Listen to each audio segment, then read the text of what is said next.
ইসিআইয়ের আজকে চিফের মুখ থেকে অনেক কথা শুনলাম ভোটারদের উদ্দেশ্যে, পলিটিক্যাল পার্টিগুলোর উদ্দেশ্যে, অফিসিয়াল যারা থাকবেন তাদের উদ্দেশ্যে এবং নিরাপত্তার দায়িত্বে যারা থাকবেন তাদের উদ্দেশ্যে। ভালো লাগলো।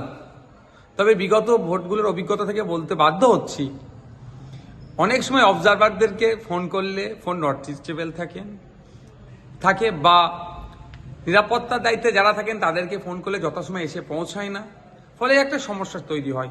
কিন্তু এবারে যেভাবে দেখলাম বক্তব্য দিলেন বা যেগুলো শুনতে পেলাম, ভালো লাগলো যে ভারতবর্ষের গণতন্ত্রের সবথেকে বৃহৎ উৎসব, দেশ পরিচালনার দায়িত্ব কাদের হাতে থাকবে, জনগণ কাদের হাতে তুলে দিচ্ছে। এত বড় একটা নির্বাচন যাতে শান্তিপূর্ণ নির্বিঘ্ন হয় তার ব্যবস্থা, তার সুনিশ্চিত করবেন ইসিআই।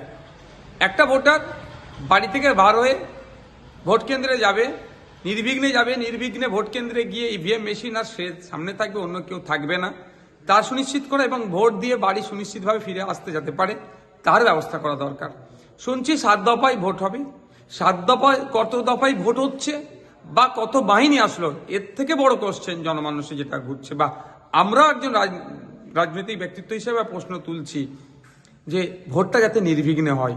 কত দফায় হলো, কত বাহিনী আসলো, তার থেকে বড় কথা ভোটটা যাতে শান্তিপূর্ণভাবে হয়, গণতন্ত্রের উৎসব সকলে যাতে পালন করতে পারে, এটা সুনিশ্চিত করবে ইসিআই, এটা আশা করব।